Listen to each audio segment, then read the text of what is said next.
పసుపు తాడు 5వ భాగం 4వ భాగంలో మోహన్ మారిపోయి సుజాతను పెళ్లి చేసుకోవాలని భావిస్తాడు. అంతా వాసంతికి చెప్పేస్తాడు. కథ కొనసాగుతుంది. ఏం జరిగింది?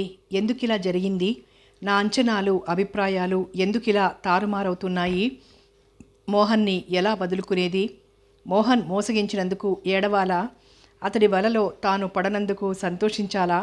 వాసంతి ఆలోచించలేకపోతున్నది. అన్ని విషయాలు అమరేంద్రకు పూసగుచ్చినట్లు తెలుసు. అతడి ముందు ఎలా తలెత్తుకునేది? అహంకారంతో మిడిసిపడే తన అవివేకతను, పరాజయాన్ని అతడు పరిహసించడు. ధనరాశులలోనే జీవన మాధుర్యం ఇమిడి లేదని అమరేంద్ర ఒకనాడు వాదించాడు. తాను పరిహసించింది. అతడి అభిప్రాయమే సరి అయినదా? దుఃఖం తలమునకలుగా కెరటాలు వేస్తోంది. మనసారా ఏడవటానికి కూడా వాసంతికి అహం అడ్డొస్తోంది. ఈ ఐశ్వర్యం, అంతస్తు, అహం, వీటిలో ఏ ఒక్కటైనా తన దుఃఖాన్ని తుడిచివేయగలదా? తనకు ఆనందాన్ని ప్రసాదించగలదా? నిరుపయోగమైన ఈ పటాటోపం ఎందుకు? అమరేంద్ర తప్పక హేళన చేస్తాడు. తనను తృణీకరించినందుకు తగిన శాస్తి జరిగిందని కూడా అవహేళన చేయవచ్చు.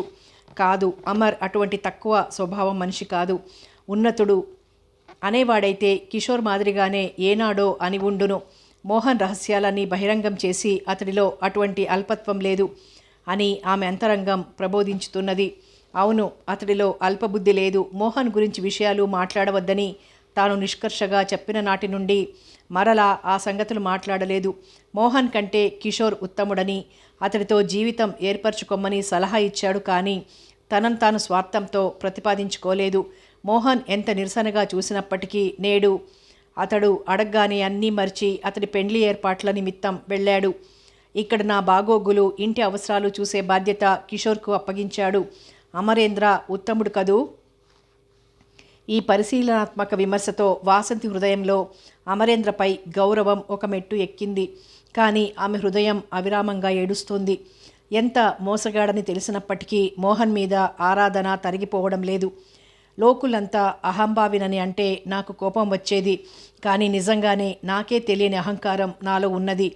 అందుకే ఎవరి మాట కడకు అంత ఉత్తముడైన అమర్ మాట కూడా వినక, యథార్థాలు తెలుసుకోక గుడ్డిగా ఉండిపోయాను. నాలో ఈ తొందర స్వభావమే లేకుంటే అమరేంద్ర హితబోధలు విని ఉండేదాన్ని. మోహన్ వలలో పడకపోయేదాన్ని. సుజాత ఇంటి నుండి పారిపోయి అపప్రద లేకపోయేది. అన్ని అనర్థాలు నా అహంకార ఫలితమే. బాధతో విలవిల్లాడిపోయింది వాసంతి. అందుకే ప్రాయశ్చిత్తం. నేను మారాలి. ఈ ముక్కు మీద కోపం విడనాడాలి. చిన్నాన్నకు అండగా సాయం ఉండాలి అనుకొని స్థిర నిశ్చయంతో లేచి కళ్ళు తుడుచుకున్నది. వాసంతి ఫోన్ వద్దకు వెళ్ళి కిషోర్కి డయల్ చేసింది. విపరీత విస్మయానికి లోనయ్యాడు కిషోర్. ఇదేం పిల్ల, ఇప్పుడే కదా పొమ్మన్నది, ఇప్పుడు ఎంత ఆత్మీయంగా మాట్లాడుతోందేమిటి అనుకున్నాడతడు. ఆశ్చర్యం నుండి తేరుకొని సమాధానం చెప్పటానికి నిమిషకాలం పట్టిందతడికి. కిషోర్ బాబు, మాట్లాడరేం? నేను వాసంతిని. నిద్రమత్తులో ఉన్నారా? ఆహా, లేదు లేదు, మాట్లాడుతున్నాను. ఇంత గౌరవంగా వినమ్రంగా మాట్లాడుతోంది. మనసు మార్చుకున్నదా ఇంతలోనే? ఈ ఆశాపూరితమైన ఆలోచనల్లో అతడికి టెలిఫోన్ రిసీవర్ సరిగ్గా పట్టుకోవడం కూడా కష్టంగానే ఉంది. మీరొకసారి వెంటనే రాగలరా కిషోర్ బాబు? ఏమిటో నేనే. మీరే. చాలా ముఖ్యమైన విషయం. ఇప్పుడే రండి. అవతల రిసీవర్ పెట్టేసిన శబ్దం. తల మునకలయ్యే ఆనందంతో ఆగమేఘాల మీద చేరాడు కిషోర్ ఆనందయ్య ఇంటికి. అతడు ఊహించినట్లుగా ఉత్సాహభరితమైన చూపులతో, ఆహ్వాన తూణీరాలు విసురుతున్న హృదయంతో వీధి వరండాలో కానీ పై బాల్కనీపై కానీ అతడి కొరకు ఎదురుతెన్నులు చూస్తూ నిలిచలేదు వాసంతి. డ్రాయింగ్ రూమ్లో కొయ్య బొమ్మ వలె చలనరహితంగా శూన్యంలోకి చూస్తూ కూర్చొని ఉంది. ఆమెను నిత్య చైతన్య స్రవంతిగా కళకళలాడుతుండగా మాత్రమే చూసి ఉన్న కిషోర్ను ఈ దృశ్యం కదిలించింది. ఒక్కసారి అతన్ని చూసి వెనువెంటనే కనులు తిప్పుకుంది వాసంతి. అసలు ఈమె ఇప్పుడు నన్నెందుకు రమ్మన్నట్టు? నిజంగా పని ఉన్నదా? ఏమైనా కలహానికా అని కిషోర్కు జంకు కూడా కలిగింది. మౌనంగా ఆమెకెదురు సోఫాలో కూర్చున్నాడు. హఠాత్తుగా మౌనాన్ని ఛేదించింది వాసంతి. కిషోర్ బాబు, అమర్ వెళ్ళిన ప్రదేశం, అదే సుజాత ఇల్లు మీకు తెలుసా? అదిరిపాటుతో చూశాడు కిషోర్. ఏమిటి మీరంటున్నది? అందులో అర్థం కానిదేమున్నది? తెలుగులోనే నేను మాట్లాడుతున్నది. సుజాత ఇల్లెక్కడా అని అడిగాను అన్నది వాసంతి. వివాహం అయ్యే వరకు చెప్పొద్దని అమర్ చెప్పాడు. నేను పొరపాటు చేశాను వాసంతి గారు. మీకు కలిగిన బాధ తక్కువదేమీ కాదు, అయినా సహించాలి. వివాహం చెడగొట్టడం మంచి పని కాదు. Sujatha, Mohan shut up. Drawing room గోడలు మారుమోగాయి.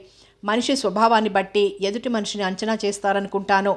ప్రస్తుతం సుజాత చిరునామా మీకే కానీ ఎవరికీ తెలియదు గనక మీరు నేను చెప్పిన పని చెయ్యాలి. మీకు ఆనందయ్య గారిపై నిజంగా గౌరవం ఉన్నట్లయితే. ఏమిటది? ఎర్రగా కందిన ముఖంతో అడిగాడు కిషోర్. చిన్నాన్న స్పృహలో లేడు. రేపు మేల్కొన్నాకనైనా ఇదంతా ఆయనకు నెమ్మదిగా చెప్పవలసిన విషయం. ఒకేసారి తట్టుకోలేరు. చిన్నాన్న ప్రతినిధిగా నేను ప్రవర్తించాలి. కానీ ప్రస్తుతం నా వ్యక్తిగతమైన బాధలకు స్థానం లేదు. సుజాత దిక్కుమొక్కు లేనిది కాదు. ఆమె వివాహం ఇక్కడే జరగాలి. అప్రతిభుడై చూడసాగాడు కిషోర్. అవును కిషోర్ బాబు, ఆలస్యం చెయ్యొద్దు. మన కారులో వెళ్ళి త్వరగా అమర్తో చెప్పండి నా మాటగా. ఏమిటది? అతడు నా అంతః సంస్కారాన్ని సరిగ్గా అర్థం చేసుకోలేదని. ఈ ఇంటికి నేనెంతో, సుజాత కూడా అంతే. ఈ వివాహం చిన్నాన్న చేతుల మీదుగా జరిగితే ఆయన మనక్లేశము కొంత తగ్గుతుంది. ఇంటికి కలిగిన చెడ్డ పేరు పోతుంది. నిజమే. మోహన్తో చెప్పండి ఇక్కడికి రావడానికి ఏమాత్రం అభిమానపడవద్దని. మోహన్ నా స్నేహితుడు. ఇప్పుడు సుజాత ద్వారా మరింత కావలసినవాడు. అతడి వివాహం నాకు సంతోషదాయకమే. కిషోర్ ప్రశంసాపూర్వకంగా చూశాడు. నిజంగా నేను అమర్ మీ ఔన్నత్యాన్ని అర్థం చేసుకోలేదు. చాలా విశాల హృదయులు మీరు. వాసంతి, మీ స్థానంలో మరే స్త్రీ ఉన్నా ఈనాడు ఇలాంటి నిర్ణయం తీసుకుని ఉండేది కాదు. ఆలస్యమైపోతుంది. మీరు త్వరగా వెళ్ళాలి. నేను ఇంటి అలంకరణ విషయం చూసుకుంటాను. ఇప్పుడే వెళ్తున్నా. ఒక్క నిమిషం ఆగండి.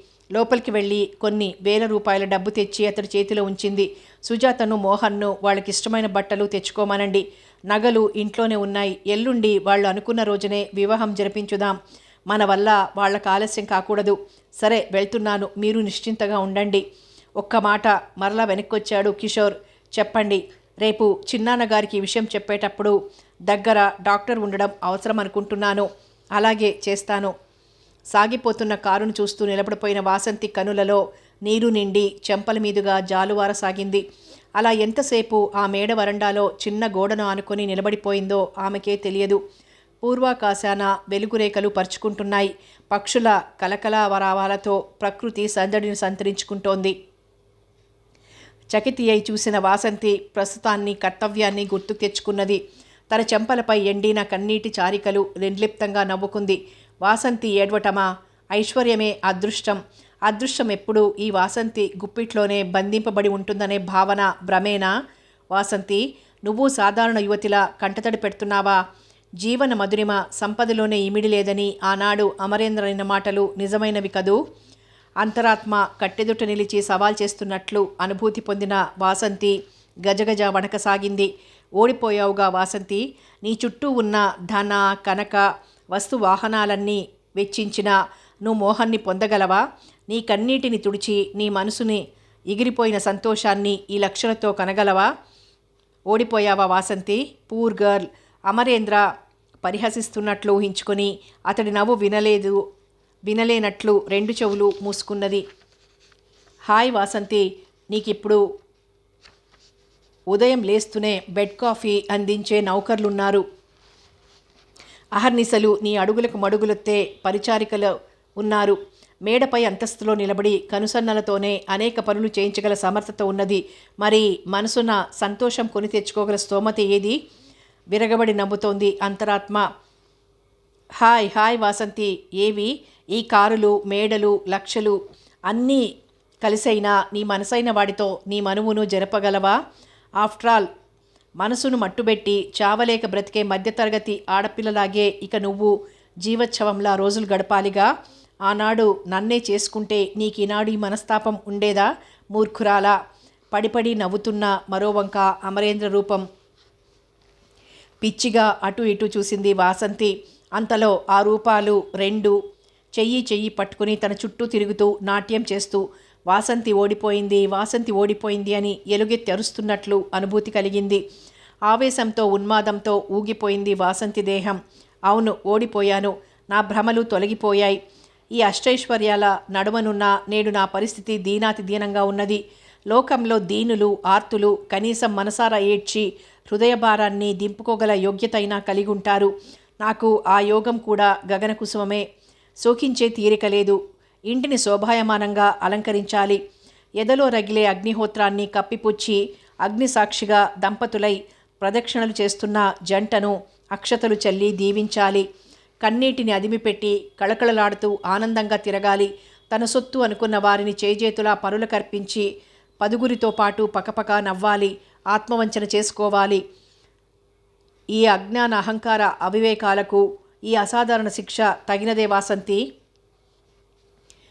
డబ్బు ఎలా సంపాదించాలి, ఎలా ఎలా మోహన్ ముందు ఆ సమస్య మేరు పర్వతంలా నిలిచింది. ఈ ఒక్క వాగ్దానం నిభాయించుకొనకపోతే జీవితంలో మరెన్నడూ నమ్మదు సుజాత. సొంత సంపాదనతో పెండ్లి జరుపుకున్న తృప్తి గర్వము కూడా మిగులుతాయి. టైం ఎంతైంది బాబు? దారిన పోతున్న వ్యక్తి ఎవరో అడిగాడు. యాంత్రికంగా చూసి టైం చెప్పాడు. ఎక్కడ కొన్నారు? చాలా బాగుంది. కొత్త రకమా? అతడెవరో పల్లెటూరి వ్యక్తిలాగున్నాడు. మోహన్ మెదడుకు ఇప్పటికి తోచింది తన వద్ద ఒక విలువైన వస్తువు ఉన్నట్లు. అవసరానికి పనిచేయని తన మందకొడితనాన్ని లోలోన నిందించుకున్నాడు. డబ్బు చేతిలో పుష్కలంగా ఆడుతున్నప్పుడు కొన్న వస్తువులలో మిగిలి ఉన్నది ఈ లేటెస్ట్ మోడల్ ఎలక్ట్రానిక్ వాచ్ ఒక్కటే. చలో, దీనితో అదృష్టం పరీక్షించుకుందాం, లేకపోతే అప్పుడే ముష్టెత్తుకోవచ్చెక్కడో. తనంతానే హెచ్చరించుకొని నచ్చజెప్పుకొని జూదగృహంలోనికి దారి తీశాడు. 1000 రూపాయల వాచిని 200కు కుదువ పెట్టి ఆట ప్రారంభించాడు. చాలా పెద్ద పెద్ద ఆటగాళ్లే ఉన్నారు ఆ రోజు క్లబ్లో. ఒకరికొకరు తీసిపోకుండా కసిగా ఆడసాగారు. తెల్లవారుజాం 3 గంటల సమయం అయ్యేసరికి తృప్తిగా లేచాడు మోహన్. టేబుల్ వదిలి 3000 రూపాయలు పైన సంపాదించాడు. ఎదుటి ఆటగాళ్లు దుగ్ధగా కక్షగా చూస్తున్నారు. ఎక్కడికోయి పారిపోతున్నావు? అంతా అలా మూటగట్టుకొని పోనిస్తామా?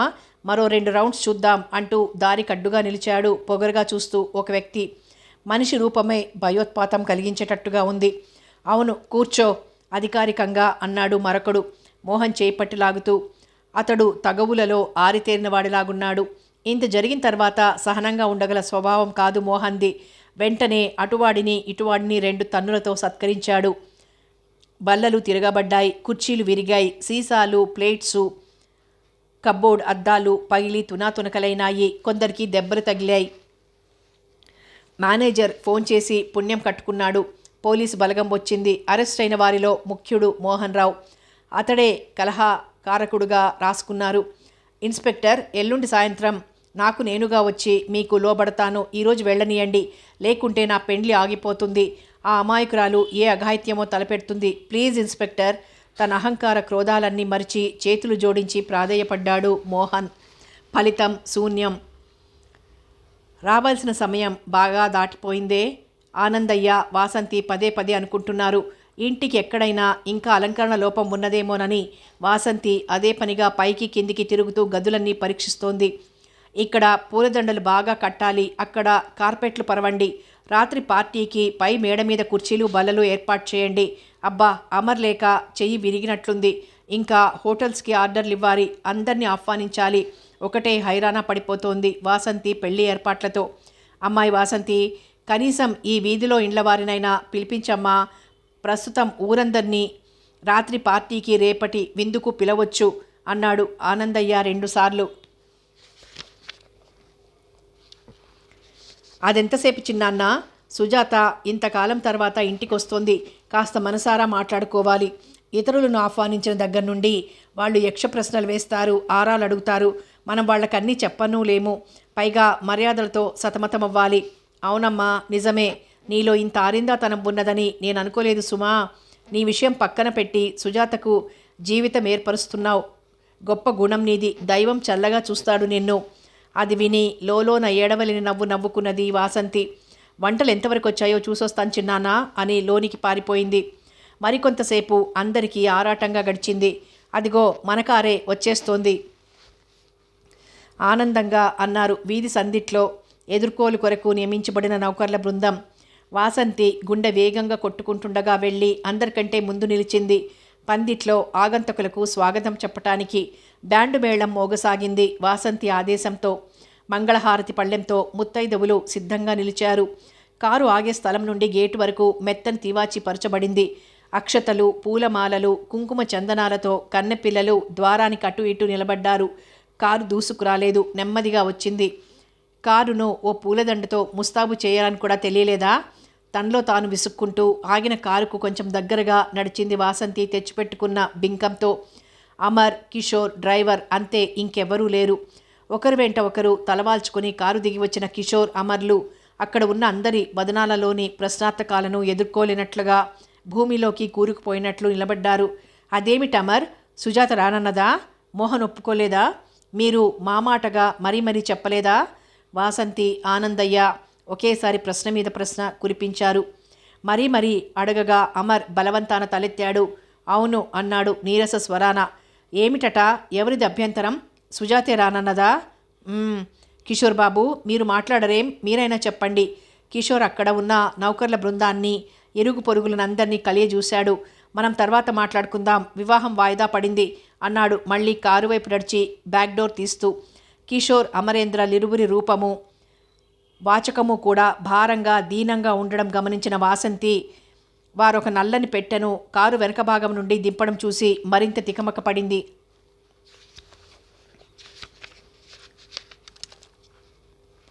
వాతావరణం అతి గంభీరంగా మారడంతో ఇరుగు పొరుగులు వగైరా జనము, బ్యాండు వాద్యగాళ్ళు అందరూ నిష్క్రమించారు. ఆనందయ్య ముఖంలో పూర్వపు అమవస తిమిరం తిరిగి ఆవరించింది. అమర్ ఆ పెట్టెను తాను ఉంటున్న గదిలో పెట్టించాడు. ఉస్సూరంటూ మరొక కుర్చీలో శరీరాలను చేరవేసిన అమర్, కిషోర్లని అయోమయంగా చూసింది వాసంతి. అమర్ భయ సందేహాలు మిళితమైన మంద్రస్వరంతో అతడి చెంతకు నడిచింది. పెట్టెను అతడిని మార్చి చూస్తూ అడిగింది. అమర్, ఏదో చాలా అయిష్టమైన ఘటన జరిగినట్లు నా మనసు భయపడుతోంది. నీరసంగా మూలిగినట్లుంది అమరేంద్ర స్వరం. ఏమిటది? ఏం జరిగింది? అమరేంద్ర సమాధానం చెప్పలేదు. మీరైనా చెప్పండి కిషోర్, కనీసం అక్కడైనా ఏం జరిగిందో. మోహన్, సుజాతల వివాహం లేదు. ఏం, మోహన్ మళ్ళీ తన కపట నాటకం ప్రారంభించాడా? పోనీ సుజాతను తీసుకురాకపోయారా? రావడానికి ముఖం చెల్లదట. కొద్ది నిమిషాల నిశ్శబ్దం తర్వాత అన్నది వాసంతి. పోనీ నన్ను తీసుకుపోండి అక్కడికి, నేను బ్రతిమలాడి తెచ్చుకుంటాను. అనంగీకారంగా తల ఊపాడు కిషోర్. ఏం? వాసంతి రెట్టించింది. ఎందుకు తీసుకుపోరు నన్ను? సుజాత అభిమానపడి ఉంటుంది. నేను వెళ్తే ఆ భయ సందేహాలు పోతాయి కదా. లాభం లేదు వాసంతి, ప్రాణం ఉండగా మీ ముఖాలు చూడలేనని చెప్పేసింది. పోనీ మీ ముఖాలు ఇంతగా వాడిపోయాయి ఎందుకని? ఆ పెట్టె ఏమిటి? అమరేంద్ర కుర్చీలో నుండి లేచాడు. వాసంతి, ప్లీజ్ మమ్మల్ని కొంతసేపు ఇలా వదిలేయి, వెళ్ళు. నివ్వెరపోయి చూసింది వాసంతి. ప్లీజ్ వాసంతి, కొంతసేపు ఇలా పడి ఉండని మమ్మల్ని. ఆ ఇరువురిని మార్చి చూస్తూ చిన్నబోయిన వదనంతో బయటకొచ్చేసింది వాసంతి. ఆ వెనువెంటనే ఆ గది తలుపులు మూసుకున్నాయి. ఏమీ లేదు చిన్నాన్న, మోహన్తో బాగా తగుపడి వచ్చారట. అతడి బుద్ధి తెలిసిందేగా అని ఆనందయ్యకు నమ్మకంగా చెప్పి అతడి మనసు కుదుటపరిచింది. ఒకనాడు మనమిద్దరం వెళ్ళి సుజాతను తీసుకొద్దాం చిన్నాన్న. అలాగే ఆనందంగా అంగీకరించాడు ఆనందయ్య. మీరు పడుకోండి, వివరాలు తర్వాత చెప్తారు వాళ్ళు. ఎలాగో ఆనందయ్యను స్వాంతనపరిచింది. పనివారల ముఖం చూడలేక తన గదిలోకి పారిపోయింది వాసంతి. ఏమనుకుంటారు ప్రజలు? ఈ ఇంట ఇటువంటి కూడని సంఘటనలే జరుగుతున్నాయి ఎందుకన్నీ? మొదట ఆనందయ్యకు ఏకైక ఆధారమైన కుమారుడు గతించాడు. తర్వాత ఇంటి నుండి ఆడపిల్ల పోరాని పద్ధతిన పోయింది సుజాత. మోహన్తో తన వివాహమని ఊరువాడ అందరూ అనుకున్నాక ఆగిపోయింది. ఆ తర్వాత సుజాత వివాహమని చేసిన భారీ ఏర్పాట్లన్నీ ఇలా పరిహాసపాత్రంగా పరిణమించాయి. ఆనాటికానాడు ఏమవుతున్నది ఇంటి గౌరవం? అమర్ అంతగా దాచిపెడుతున్న సంగతులు ఏమై ఉంటాయి? ఆ పెట్టె ఏమిటి? ఏమిటి ఏమిటి తలని వయ్యలు కామించుతున్న ప్రశ్నావళి. 1 గంట గడిచింది, 2 గంటలు గడిచాయి. ఇంతటి భవనంలో పట్టపగలే భీకర నిశ్శబ్దం రాజ్యం చేసింది. మరో గంట అనంతరం ఆ భయంకర గాంభీర్యాన్ని ఛేదించుతూ టెలిఫోన్ మోగింది. అమరేంద్రతో ఏదో అర్జెంటుగా మాట్లాడగోరుతున్నారు ఎవరో. తప్పనిసరిగా అమర్ తలుపులు తెరుచుకుని బయటికొచ్చాడు. ఫోన్లో మాట్లాడిన అనంతరం అతడు కిషోర్ కలిసి త్వరగా ఎక్కడికో వెళ్ళిపోయారు. ఎక్కడికో ఏమీ చెప్పలేదా? వాసంతి నౌకర్లను గుమాస్తాను అడిగింది. లేదండి, కానీ చాలా కంగారులో ఉన్నట్లే అనిపించింది. ఫోన్లో మాటలేమిటి? అర్థం కాలేదండి. అది ఏదో కొంచెం గడబిడగానే ఉన్నట్లు అనిపించిందండి. అటు నుండి మాట్లాడిన వారెవరో తెలుసా? ఎవరో మోహన్ బాబు గారి స్నేహితులటండి. చాలా జరూరు వ్యవహారమట. కంఠం బాగా చాలా గాబరాగా ఉన్నదండి. సరే పోయి మీ పనులు చూసుకోండి. విందు కోసం చేసిన వంటకాలన్నీ బీదసాదలకి సంతర్పణ చేసేయండి. ఏమిటి పద్మవ్యూహమంతా? ఏమీ కనీసం ఊహకైనా అందడం లేదే. ఎవరు చెప్తారు? ఎవరు చేస్తారు ఆలోచన? ఏదైనా సలహా కావలిస్తే, సహాయం అవసరమైతే అమర్ని నిస్సందేహంగా అడిగేది. ఏ విషయమైనా అతడితో నిస్సంశయంగా చర్చించేది. ఇప్పుడు అమర్ తానే స్వయంగా ఏదో సమస్య తోరణంలో ఇరుక్కున్నట్లున్నాడు. ఇక మాట్లాడేదెవరు? అమర్ మినహా నాకెవరు ఆత్మీయులు లేరు. అమర్ లేని నేను ఏకాకిగా ఏడుస్తున్నాను. ఈ ఊహే భరింపరానిదిగా కదిలించి వేసింది వాసంతి అంతరంగాన్ని. కానీ అమర్ ఎవరు? అతడెంతకాలం ఉంటాడిక్కడ? ఎప్పుడైనా ఎక్కడైనా మరో ఉద్యోగం నిమిత్తం వెళ్ళిపోవచ్చు. అబ్బా, అమర్ వెళ్ళిపోతాడు అనే ఊహే భరించరానిదిగా బాధాకరంగా ఉంది. కానీ ఏ బంధంతో అతడిక్కడ శాశ్వతంగా ఉంటాడనేది కూడా ప్రశ్నే. ఆడుతూ పాడుతూ గంతులు వేసి తిరిగినన్నాళ్ళు జీవితం గూర్చి ఆలోచన రాలేదు. ఆ ఆడి పాడిన ఆనంద ఘడియలలో తనతో కూడా చిందులు వేయడానికి అనేక మంది ఉన్నట్లు కనిపించారు.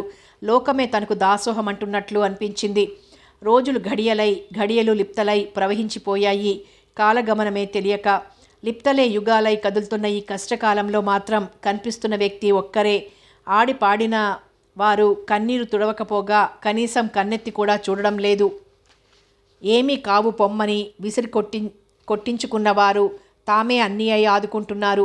ఎంత మహత్తర అనుబంధం! అమర్ లేనిదే తానేమై ఉండును?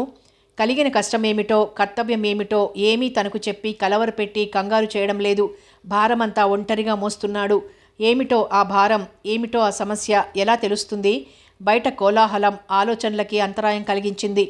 బీదా సాదా జనం సంతర్పణ భోజనం తృప్తిగా ఆరగించి అన్నదాతకు జయ జయ ధ్వానాలు పలుకుతున్నారు. కిందికి వెళ్తూ నౌకర్లపై విసుగుదల చూపింది. ఏరా, కాస్త లైట్లు వేసుకోవాలని కూడా తెలియదా? అది నేనే చెప్పాలా? చిత్తం. ఏమిటి నీ మొహం? వీలైతే ఈ రోజుకు లైట్లు వేయొద్దన్నారండి అమర్ బాబు వెళ్తూ. వాసంతి కనుబొమ్మలు ముడిపడ్డాయి. ఏమిటిదంతా? అమ్మాయి వాసంతి, ఏమైనా తెలిసిందా? ఆనందయ్య నిమిషానికి 10 సార్లు అడుగుతున్నాడు. వెళ్ళి 2 నిమిషాలు మాట్లాడి అతనికి నిద్రమాత్ర ఇచ్చొచ్చి మేడ మీద తన గదిలో కూర్చుంది వాసంతి. చుట్టూ గాఢాంధకారం, మనసులో అంతకన్నా కటిక చీకటి. లైట్లు వెలిగించరాదనే ఆంక్ష కూడా ఏమిటి? ఒంటరిగా కూర్చోలేక లేచి కిందికొచ్చి అమరేంద్ర గదివైపు నడిచింది. గొళ్ళెం తీయబోతే చేతికి తాళం కప్ప తగిలింది. అతడి గదులకెప్పుడు తాళం వేసుకోడే. కానీ ఆ గదిలో దీపం వెలుగుతున్నట్లు సన్నని వెలుగు సందులలో నుండి కనిపిస్తోంది. అనుమానం, కుతూహలం ఎక్కువయ్యాయి. ఎన్ని తాళాలతో తీసినా తాళం కప్ప రాలేదు. కిటికీ తలుపులన్నీ తోసి చూసింది. అవి వేసే ఉన్నాయి. ఆత్రం అధికం కాగా అటు తిరిగి తోటవైపుగా ఉన్న వెనక గుమ్మం వద్దకు వెళ్ళింది. అది లోపల గడియ ఉన్నది. కిటికీ తలుపులన్నీ తోసి చూసింది. పొరపాటున తీసి ఉన్న ఒక కిటికీ తలుపు వెనక్కిపోయింది. గదిలో దృశ్యం చూసి కొంతసేపు కొయ్యబారినట్లే అలా చూస్తూ నిలిచిపోయింది వాసంతి. ఆ నల్లని పెట్టెపై గులాబీ పుష్పాలు పరిచి ఉన్నాయి. పెద్ద ప్రమిదలో దీపం వెలుగుతోంది. పెట్టెకు ఎదురుగా ఆమె గుండె అతి వేగంగా కొట్టుకోసాగింది. ఎన్నో అనుమానాలు, భయాలు ఆమె మనసులో పరుగులిడసాగాయి. ఏమిటిది? అమరేంద్ర ఏమైనా అనుకోని, మరేమైనా జరగని, అదేమిటో నేను చూచి తీరుతాను అనుకుందామే.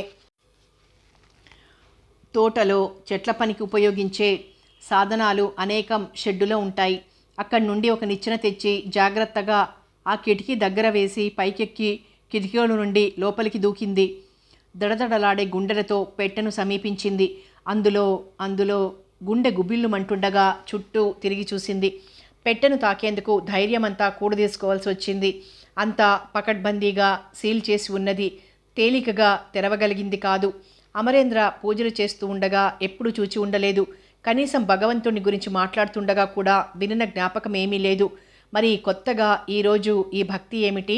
మరలా మంచం మీద టేబుల్ వేసి కిటికీ పైకెక్కి అటు నిచ్చెన మీదుగా దిగి షెడ్లో తనకు అవసరమైనవనుకున్న పరికరాలన్నీ తెచ్చి తిరిగి గదిలో ప్రవేశించింది.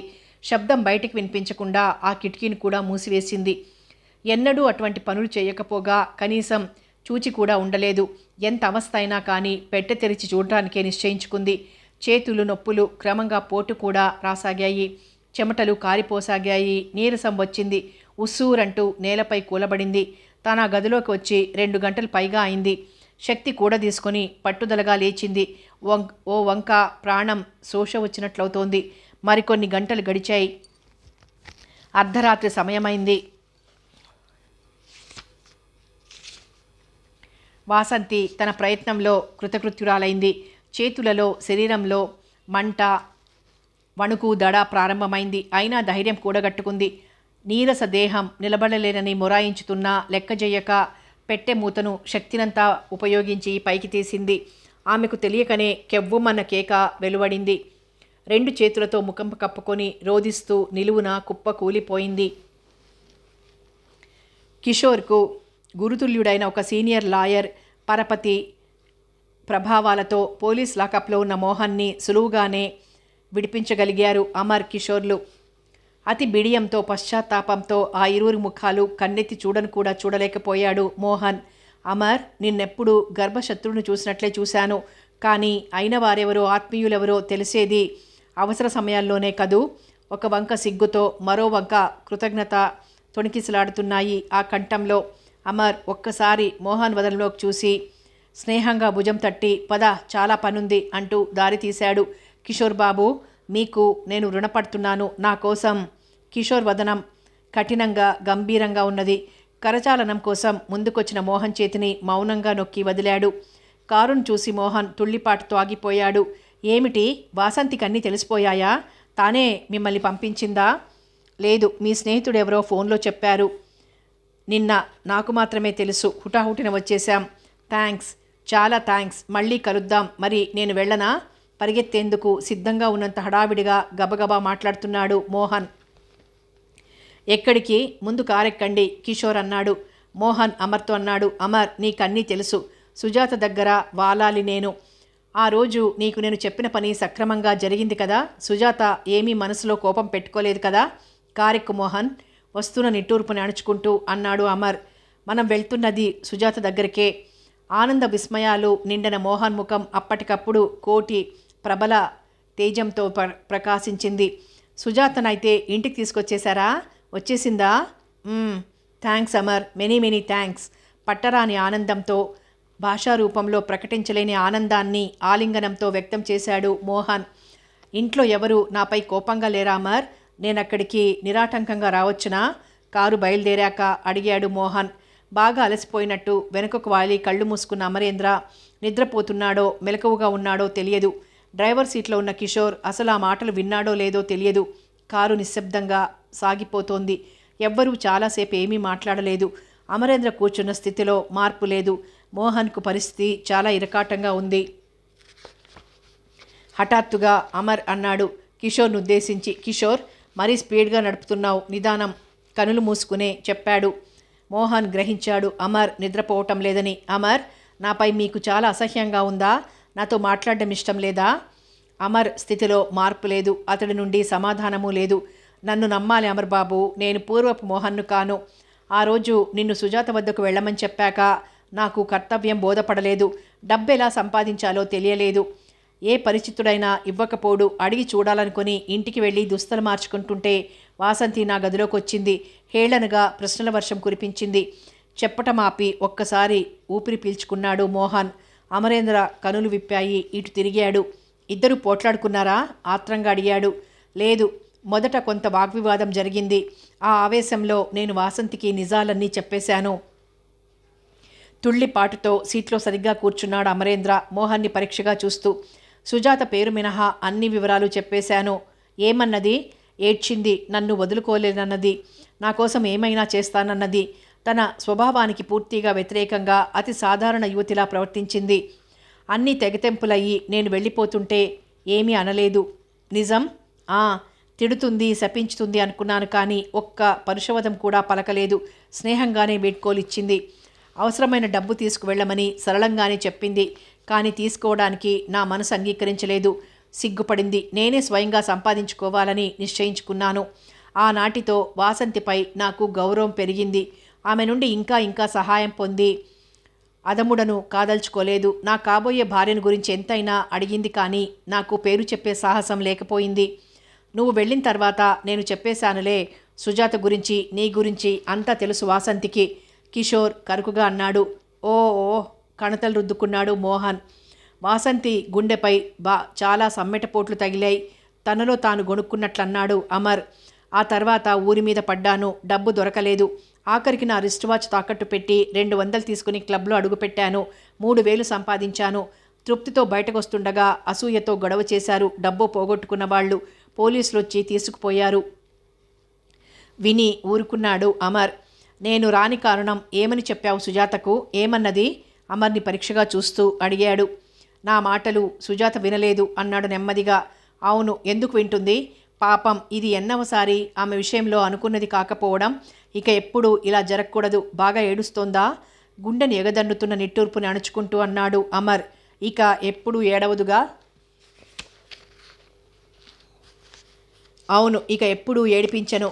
అమాయకురాలు. ఏడవడమే గాని దెబ్బలాడి పోట్లాడే గట్టితనమే లేదు. ఆపుచేయి కిషోర్, కారాపు కంగారుగా అన్నాడు మోహన్. ఇంకా దుకాణాలు తీసే ఉన్నాయి. ఈ బంగారపు కొట్టు దగ్గర పని ఉంది. కారు ఆగింది. అమర్ విసుగ్గా చూశాడు. త్వరగా వెళ్ళిపోదాం మోహన్. స్నేహితులుంటే తర్వాత చూసుకుందాం. స్నేహితులు కాదు, మంగళసూత్రం కొనాలి. రా, సెలెక్ట్ చేద్దు గాని. కిషోర్ అమర్లు ముఖాముఖాలు చూసుకున్నారు. సుజాతకిప్పుడు అవసరమైనవన్నీ ఇంటి వద్దే సిద్ధమవుతాయి మోహన్. తనకే వినిపించినంత మందస్వరాన అన్నాడు అమర్. కాదు, నా సంపాదన, నా స్వశక్తితో సుజాతను వివాహం చేసుకున్నానన్న తృప్తి ఉండాలి. నా చేతితో పసుపుతాడు కట్టు, మంగళసూత్రం కట్టి నాకు గౌరవం కలిగించు అని ఎంత బేలగా అడిగింది. పాపం, ఆ అమాయకురాలి కోరికకు అన్ని ఆటంకాలే వచ్చాయి. ఇప్పుడైనా ఆమె కోరింది తీసుకువెళ్తాను. వట్టి చేతులతో వెళ్ళలేను అంటున్న మోహన్ కంఠం వణికింది. తప్పనిసరిగా అమర్ మోహన్ని అనుసరించి నడిచాడు. ఎందుకో ఈరోజు నా గుండె అతివేగంగా కొట్టుకుంటోంది. అనుకోకుండా కన్నీరు వచ్చేస్తోంది అమర్. ఇంతకాలానికి మంచి మనసుతో ఓ మంచి పని చేస్తున్నందుకు కాబోలు. జాలిగా చూడడం మినహా అమర్ ఏమీ మాట్లాడలేదు. ఒక మంచి గొలుసు, మంగళసూత్రం, పక్క దుకాణంలో ఓ పట్టుచీర కొని తృప్తిగా అరగంట తర్వాత మళ్ళీ బయలుదేరాడు. మౌనంగా అతడు వెంట ఉండటమే కానీ అమరేంద్ర ఏమీ మాట్లాడలేదు. సుజాతకు తెల్లరంగు చీర, ఎర్ర బార్డర్ ఇష్టమని చెప్పింది ఒకసారి. అందుకే ఇది కొన్నాను. ఆనందయ్య గారేమనుకుంటారో అమర్. వాసంతి ముఖం ఎలా చూడాలో నాకు అర్థం కావడం లేదు. నువ్వు కొంచెం ఆమెకు నా స్థితి తెలియచెప్పాలి. అలా ఏమేమో మాట్లాడుతూనే ఉన్నాడు మోహన్ తెల్లవారుజామున ఇల్లు చేరే వరకు. అయితే అతడి మాటలకి సమాధానం రాకపోవడం కూడా అతడు గమనించగల స్థితిలో లేడు. సుజాతను తిరిగి ఇంటికి తీసుకొచ్చారంటే ఆనందయ్య గారు అట్టహాసంగా వివాహం జరుపుతారనేది ఖాయం. ఓహ్, కష్టాలు దాటిపోయాయి. సుజాత తాను ఇక ఆనందంగా నిశ్చింతగా గడపొచ్చు. ఊహాలోకాలలో తేలిపోతున్నాడు మోహన్. ఇదేమిటిది? పెండ్లి ఇల్లు ఇలా దీపాలైనా లేకుండా ఉన్నది. ఆశ్చర్యం వెలిబుచ్చుతూ కారు దిగాడు. అతి ఆడంబరమైన ఆహ్వానాన్ని, ఆనందాన్ని ఊహించుకుంటూ వచ్చిన మోహన్ కరెంట్ పోయింది కాబోలు అని అంతలో తనకు తానే సమాధానం చెప్పుకున్నాడు. కరెంట్ పోయినప్పుడు వాడుకునే పెట్రోమాక్స్ లైట్ తెచ్చాడు నౌకరు వారికి గేటు తీయడానికి. మోహన్ బాబు, నౌకర్లు అతి నెమ్మదిగా తమలో తాము గుసగుసలుగా అనుకోవడం వినిపించింది. అయ్యగారు నిద్రపోయారా? అమర్ నౌకర్లను అడిగాడు. అవునండి, పగలంతా ఒకటే అడిగారండి. ఇప్పుడు నిద్రలో ఉన్నారు. అమ్మాయి గారు గదిలోనే ఉన్నట్లున్నారండి. సాయంత్రం అయ్యగారికి టీ, మాత్రలు ఇచ్చి వెళ్ళిపోయారు. మళ్ళా మేం చూడలేదు. ఆమె గారి గదిలోనే ఉంటారు. పిలవమంటారా? ఇప్పుడు వద్దులే. పద అమర్, ముందు సుజాతతో మాట్లాడాలి. ఆత్రం వ్యక్తీకరించాడు మోహన్. ముందు భోజనం చేస్తావా? ఏమైనా పళ్ళు పాలు తీసుకుంటావా? అమర్ అడిగాడు. అబ్బబ్బా, నాకేమీ వద్దు. కాదు, తీసుకోవాలి. ఖాళీ కడుపుతో ఉన్నావు. ఫ్రిడ్జ్ డోర్ తీసి బలవంతంగా యాపిల్ జ్యూస్ 2 గ్లాసులు తాగించాడు అమర్. ఏమిటి అమర్, ఇవన్నీ పద్ధతులేనా అంటూ నవ్వాడు మోహన్. అమర్ నవ్వలేదు. అమర్, ఇల్లంతా ఇలా ఉన్నదేమిటి? ఏమిటో భయంకరంగా కనిపిస్తోంది నాకు. వాసంతి మరీ ఆగడం చేస్తోందా? చాలా కోపంగా ఉన్నదా? లేదు, లోపలి గదుల వైపు దారితీస్తూ అన్నాడు అమర్. సుజాతే చాలా ఆగడం చేసింది. చచ, సుజాత అటువంటి రకం కాదు అమర్, బాధగా అన్నాడు మోహన్ వెనుదిరిగి మోహన్ భుజంపై చేయి వేసి అన్నాడు అమర్. మోహన్, నువ్వు జన్మజన్మలకు క్షమించలేని నేరం జరిగిపోయింది నా వల్ల. ఏమిటి హాస్యాలు ప్రారంభించావా పెళ్లి కుమారునితో? ఇప్పుడు నాకు ఓపిక లేదు బాబు. ఈ లాంఛనాలన్నీ అబ్జర్వ్ చేయడానికి. సారీ మోహన్, నిజమే చెప్తున్నాను. ఆ రోజు నువ్వు చెప్పగానే వెళ్ళినప్పటికీ నేను ఆఖరి బస్సు మాత్రమే అందుకోగలిగాను. డబ్బు సమస్య వల్ల టాక్సీలో వెళ్ళలేకపోయాను. అయితే కర్మ కొద్దీ ఆ బస్సు మధ్యదారిలో చెడిపోయి ఓ అడవి లాంటి చోట పడి ఉన్నది తెల్లవార్లు. రాత్రివేళ్ల మూలాన మరో వాహనం ఎందులోనూ లిఫ్ట్ దొరకలేదు. తర్వాత నేను మర్నాడు చాలా ఆలస్యంగా సుజాత ఇంటికి చేరుకోగలిగాను. చెప్పలేక తలవాల్చుకున్నాడు అమరేంద్ర. తర్వాత చెప్పు అమర్, చెప్పు, ఏం జరిగింది? ఈ మౌనం భరించలేను. నువ్వు నిర్ణీత సమయానికి రాని కారణాన్ని సుజాత మరో విధంగా ఊహించుకుంది. ఓ చెప్పు, మాట్లాడుతూనే నడుస్తున్నాడు. అమర్ ఆగాడు తన గదుల ముందు. ఏమిటి అమర్, ఏమిటిదంతా? ఏం జరిగింది? నా సుజీ ఏది? అంతవరకు మౌనంగా ఉన్న కిషోర్ కల్పించుకున్నాడు. పెడసరంగా అన్నాడు. అనుకున్న వేళకు వరుడు రాకపోతే ఈ దేశంలో అభిమానం గల ఆడపిల్ల ఏం చేస్తుంది? అమర్ గది తాళం తీసి తలుపు తెరుస్తూనే బ్రాన్పడిపోయి నిలిచాడు. గదిలో లైటు దేదీప్యమానంగా వెలుగుతోంది. పెట్టె తెరుచుకొని పక్కనే రాయిలా కూర్చుని ఉంది వాసంతి చలనరహితంగా. అంతవరకు అమర్ వెనక ఉన్న మోహన్ గబగబా రెండంగల్లో పెట్టెను సమీపించాడు. సుజీ! మోహన్ గావు కేకతో ఆ భవనం దద్దరిల్లింది. వాసంతి తెప్పరిల్లి చూసింది. సుజీ, హీనుడిని నిన్ను పొట్టన పెట్టుకున్నానా? ఎంత పనిచేశావు? మంచుగడ్డల మధ్య శాశ్వత నిద్రలో ఉన్న సుజాత శరీరాన్ని ఆ పెట్టె నుండి రెండు చేతులా లేవనెత్తి ఆ ముఖాన్ని కొంతసేపు వెర్రివాడిలా తదేకంగా చూశాడు మోహన్. మోహన్ మోహన్ అతన్ని పట్టి కుదుపుతూ మెల్లగా కూర్చుండ చేశారు అమర్, కిషోర్లు. సుజీ, నేనొచ్చేశాను. చూడు సుజీ, లేవవు. నీకసలు కోపాలు అలకలు తెలియవుగా. ఈరోజు ఈ హఠం ఏమిటి? మూసి ఉన్న కనురెప్పల్ని బలవంతంగా తెరవడానికి ప్రయత్నించాడు. పదే పదే చుంబించుతూ రోధించాడు, తనను తాను నిందించుకుంటూ. శిలా సదృశంగా నిలబడిన వాసంతిలో అప్పటికి చలనం కలిగింది. మోహన్, వద్దు, వీల్లేదు, నేను చూడలేనివన్నీ రోధించుతూ అతడు రెండు చేతులు పట్టుకున్నది. మోహన్ ఆమెని లెక్క చెయ్యలేదు. ఎన్ని రోజులకు ఓర్పుగా చూశావు నాలో మార్పు కోసం? ఈ ఒక్కరోజు ఒక్క అవకాశం ఇవ్వలేకపోయావా సుజీ నాకు? సుజాత చెంపలను మరీ మరీ సవరించుతూ బోరున విలపించుతున్న మోహన్ భుజాలను గట్టిగా పట్టి కుదుపుతూ వాసంతి బిగ్గరగా ఏడుస్తూ అడిగింది. మోహన్, నీకు నేనేమీ కానా? చేసిన ఘోరానికి సిగ్గుపడక నా ఎదుటే నువ్వింత నిర్లజ్జగా ప్రవర్తిస్తున్నావు. నిన్నేమనుకోవాలి? రోదన మాని తలెత్తి చూశాడు మోహన్. నువ్వు నాకేమీ కావు. సుజీయే నాకు సర్వం. ప్రాణం పోయినా సరే. మోహన్, అవును, నువ్వు నాకు శత్రువు. నీ అందం, నీ ఐశ్వర్యం, నీ దర్పం నన్ను ప్రలోభంలో పడవేసి నా సుజీకి దూరం చేశాయి. ఆనాడు నీ కారణంగానే సుజీ ఇల్లు వదిలింది. నువ్వు రాక్షసివై నిలిచావు మా మధ్యన. వింటూనే పట్టరాని ఆవేశంతో చీత్కరించింది వాసంతి. చిచి మోసగాడా! నీ పాపాలు, నీ తప్పులు మరొకరి నెత్తిన రుద్దడానికి సిగ్గైనా లేదా? మా ఇంటి పరువు నాశనం చేశావు. సుజాత నీ ఆకర్షణలో శలభమై మాడిపోయింది. నా మనసులో మధురిమ అంతా మాసిపోయి మానవ జాతిని అసహించుకునేంతగా మోడులాగా మాకులాగా మారిపోయింది నా మనసు. నటనలు నేర్చిన జూదరివి, తాగుబోతువు. ఆవేశంతో ఊగిపోతున్న ఆమెను అమరేంద్ర వారించబోయాడు. మోహన్ ఆవేశంలో దుఃఖంలో మునిగి ఉన్నాడు. నువ్వు అతడి మాటలు లెక్క చేయకూడదు. నిర్లక్ష్యం కురుస్తున్న స్వరంతో అన్నది. ఎవరు? రోజుకొకటి కావలసి వచ్చే ఈ విలాస పురుషుడికా దుఃఖం? ఏడ్చేది మనసున్న వాళ్ళు. రక్తం తాగే రాక్షసుడు గనక పశ్చాత్తాపము, సిగ్గు ఎగ్గులు లేకుండా మన ఇంట్లోనే మనల్ని నిందిస్తున్నాడు. మోహన్ సుజాత శరీరాన్ని ఒడి నుండి కిందికి దింపి లేచి వచ్చాడు. అమర్, అసలు ఈ ఘోరం ఎలా జరిగింది? నేను నిన్ను పంపాను కదా సుజాత దగ్గరికి, నిలదీసినట్లే అడిగాడు. అవును, అయితే కర్మవశాత్తు ఆ బస్సు పాడైతే నేను రాత్రంతా మధ్యలోనే చిక్కడిపోయాను. నేను మర్నాటి మధ్యాహ్నం చేరగలిగాను సుజాత దగ్గరికి. చెప్పు అమర్, త్వరగా చెప్పు, ఆయాసంతో రొప్పుతున్నాడు మోహన్. కావలసిన ఇరుగు పొరుగు ముత్తైదువులు ముగ్గురు నలుగురిని చేరబిలిచి కూర్చున్నదట వివాహానికి సంసిద్ధంగా. ఆ ముత్తైదువులే సుజాతను ముస్తాబు చేశారట. కానీ ఈ దుర్మార్గుడు అనుకున్న ప్రకారం రాక మోసం చేశాడని ఏదో మింగి ఉంటుంది. అవునా అమర్? అవును మోహన్, సరిగ్గా అంతే జరిగింది. చాలాసేపు చూసి ఆ చేరిన వారంతా పలు విధాలా మాట్లాడి హేళనలు చేసి వెళ్ళిపోయారట.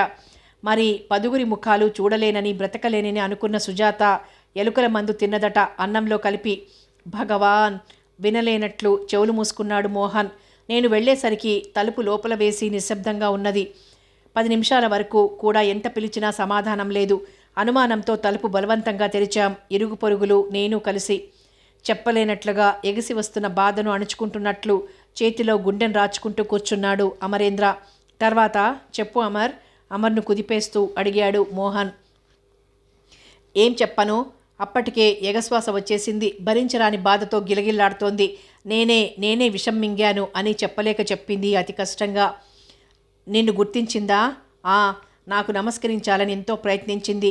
కానీ ఆ చేతులు కలియకుండానే వాలిపోయాయి. ఇదిగో ఆ చేతులలో ఒక చేతిలో ఈ ఉత్తరం, మరొక చేతిలో ఈ మాంగల్యం కట్టిన పసుపు తాడు ఉన్నాయి. జేబులో నుండి ఆ 2 వస్తువులు తీసిస్తూ ఒకేసారి బావురుమన్నాడు అమరేంద్ర. అంతవరకు అతి నిగ్రహంగా ఉన్న అతడు గుండె పగిలినట్లే రోదించసాగాడు. అన్నా అని పిలిచిన ఈ చెల్లికి చేతులతో వివాహం చేయలేకపోయాను. పైగా ఏం చేశాను నేను? ఉన్మాదిలాగా తలబాదుకుని ఏడవసాగాడు. అంతవరకు ప్రదర్శించిన అతని గ్రహం బూటకమని తెలిసిపోయింది. ఒకనాడు అతడా ఇంటికి పరాయి వ్యక్తి. ఈనాడు కూడా వ్యవస్థారూపంగా స్పష్టీకరింపగల సంబంధం ఏమీ లేదు. కానీ ఈ ఇంటితో, వ్యక్తులతో ఏర్పడిన అనుబంధం, ఆత్మీయత అతడినలా విలపింపజేస్తున్నాయి. అంతవరకు స్థాణువులా కేవలం ప్రేక్షకుడిగా ఉండిన కిషోర్ కలగజేసుకున్నాడు. సరిగ్గా ఆ సమయానికే నేను వెళ్ళడం జరిగింది. ఆ ముందు రాత్రి వాసంతికి అమర్ 2 రోజుల వరకు రాడని, పనులేమైనా ఉంటే నేను చేస్తానని చెప్పడానికి వచ్చాను. కానీ నేను వచ్చేసరికే మీరు వాసంతి ఘర్షణలో ఉన్నారు.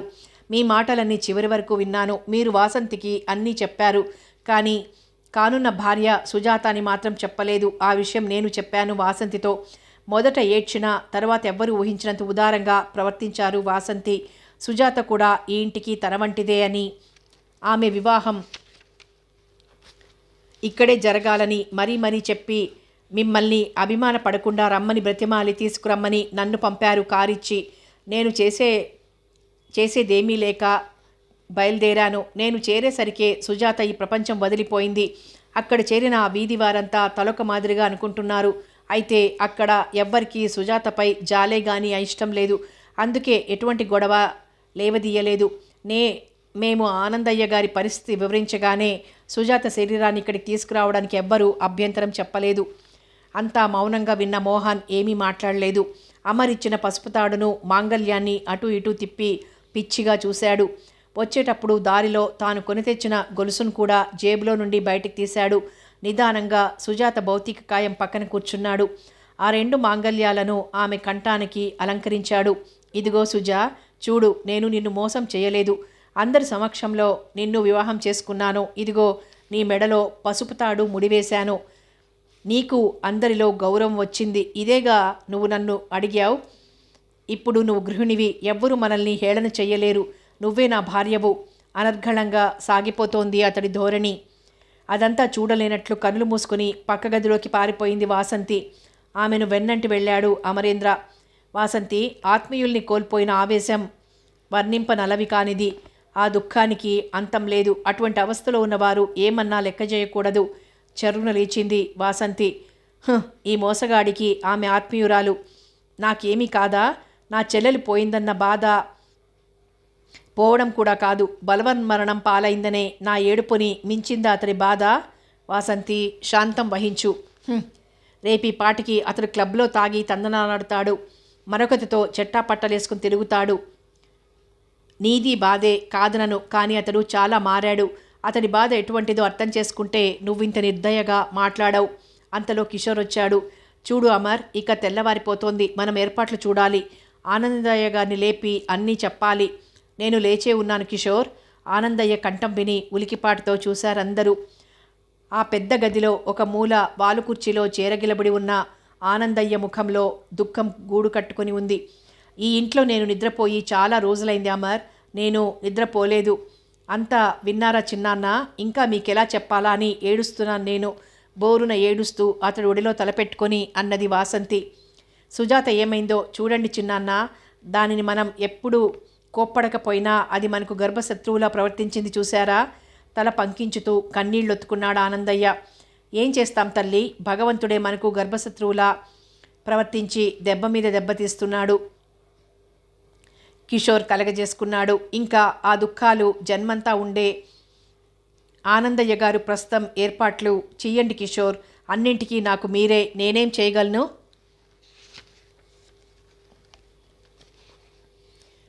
దహనమా ఖననమా అని మోహన్ శోకాలు ఇంకా హృదయ విదారకంగా వినవస్తూనే ఉన్నాయి. ఇంటిలోని వృద్ధ పరిచారిక ఒక ఆమె అన్నది, సుజాతమ్మ వివాహితులలోనే లెక్క, ఇప్పుడు దహనమే చెయ్యాలి, అది కూడా త్వరగా కానియండి బాబు, ఎందుకు ఆలస్యం? జాప్యమైన కొలది పదుగురి నోళ్లల్లో పడడమే కదా, జరిగిన అనర్థం ఎటూ జరిగిపోయిందాయే. ఆ అనుభవజ్ఞురాలి మాటని అందరూ సమంజసంగానే తోచాయి.